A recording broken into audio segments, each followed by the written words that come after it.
کتاب ہے حکایت ہائے قرآن کے نام سے، فارسی زبان میں 1000 واقعات اس میں لکھے ہوئے ہیں کہ وہ 1000 افراد جنہیں مختلف قرآن کی آیتوں سے نصیحت ایسے ملی کہ ان کی زندگی بدل گئی۔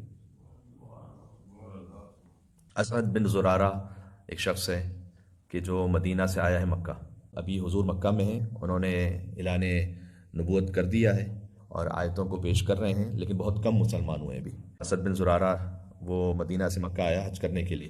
آپ جانتے ہیں کہ حج زمانہ جاہلیت میں بھی تھا۔ اسلام کے جتنے احکامات ہیں نا، اس کی 3 قسمیں، یا ابداعی ہیں، یا اصلاحی ہیں، یا انکاری ہیں۔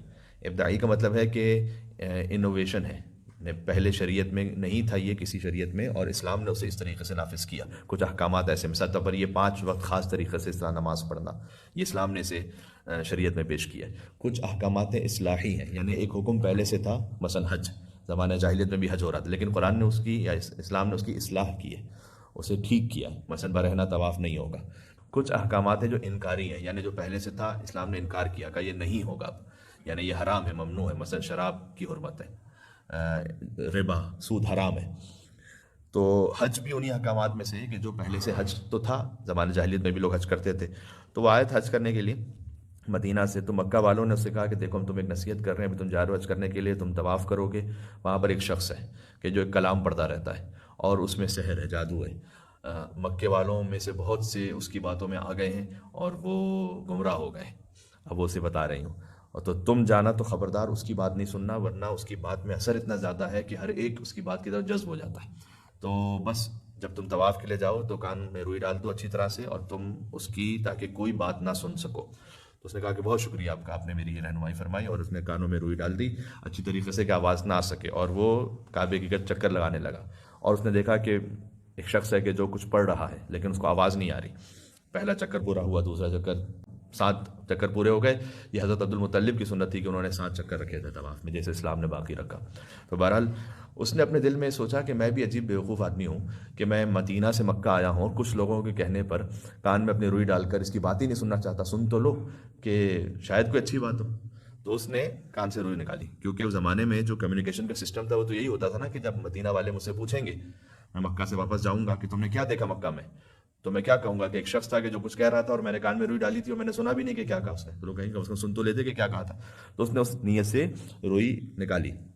حضور مکرم اس وقت سورہ انعام کی آیتوں کی تلاوت کر رہے تھے، آیت نمبر 150 اور 151، 10 کمانڈمنٹس، جو کہ توریت اور انجیل میں بھی جس کا ذکر ہے، جس میں ہے کہ شرک نہ کرو، والدین کا احترام کرو، اپنی اولاد کو قتل نہ کرو، عدالت کے ساتھ پیش آؤ۔ تو وہ ان آیتوں کو سن رہا تھا۔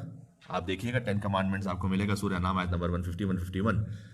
اس نے کہا کہ اس میں کون سی ایسی بات ہے کہ جو بری بات ہے، یہ تو بہت اچھی باتیں کر رہا ہے یہ شخص۔ تو جا کے کہا کہ آپ کون ہیں؟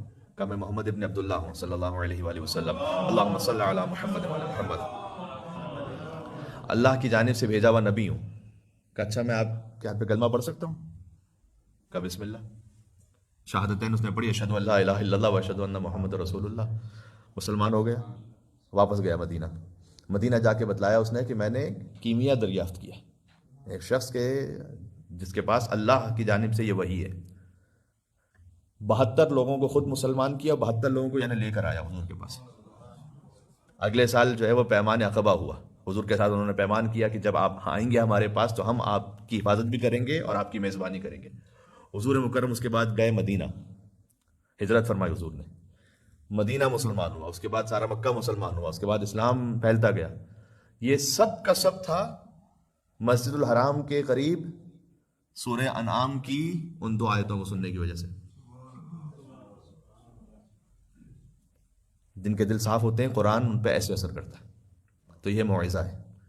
پہلی صفت کیا ہے؟ یا ایھا الناس قد جاءتکم موعظۃ من ربکم، اللہ کی جانب سے ایک نصیحت آئی ہے۔